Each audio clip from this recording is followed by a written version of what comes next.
जबलपुर गांव में राजू नाम का एक लड़का बहुत ही अच्छा चित्र बनाता था। उसके चित्र देख के सारे कोई उनकी तारीफ करते थे। मगर राजू इतना गरीब था कि उसके पास कोई भी चित्र बनाने के लिए जो भी सामग्री चाहिए उसको खरीदने के लिए पैसा नहीं था। इसीलिए वो हमेशा एक लकड़ी पकड़कर मिट्टी में कुछ न कुछ बनाता रहता था।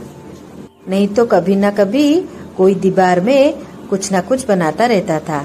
इसे देख के सारे गांव वाले बहुत ही तारीफ करते थे और सब बोलते थे, अरे इस कला को अगर तुम अच्छी तरह से निभाओगे तो आगे जाके तुम एक बहुत बड़े कलाकार बन सकते हो।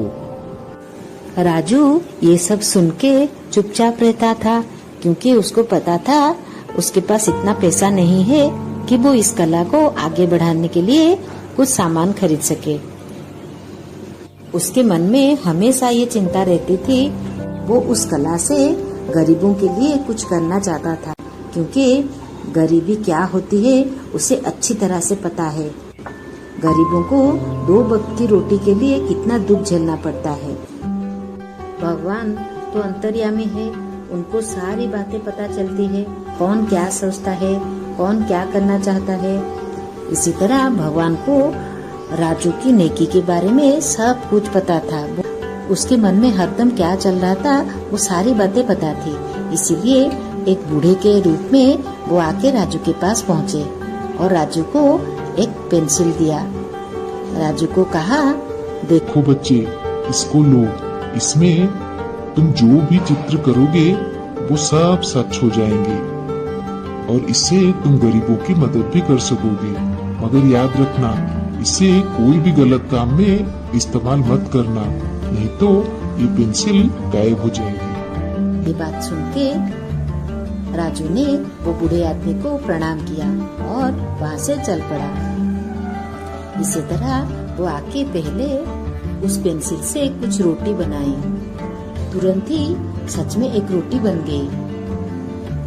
इसी तरह राजू ने एक टोकरी में बहुत सारे मिठाइयों की चित्र किया। वो भी तुरंत ही एक मिठाई भरी टोकरी बन गई। राजू बहुत खुश हो गया और तुरंत ही उसको लेके चल पड़ा सारे गरीबों को बांटने के लिए। इसी तरह राजू बहुत ही खुश हो गया। इसी तरह राजू हमेशा गरीबों की मदद करता था और उसका भी 2 वक्त का खाना उसे मिल जाता था। मगर धीरे धीरे ये बात चारों ओर फैलने लगी।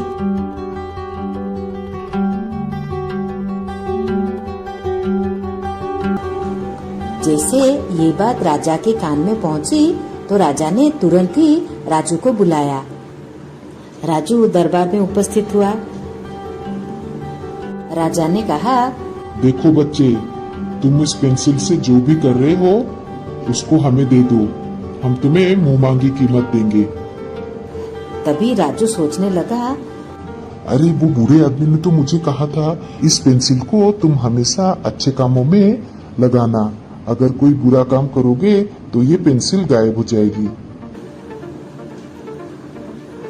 और वो सोचने लगा, अगर राजा इसको कोई भी बुरा काम में लगाएंगे वो पेंसिल तो गायब हो जाएगी।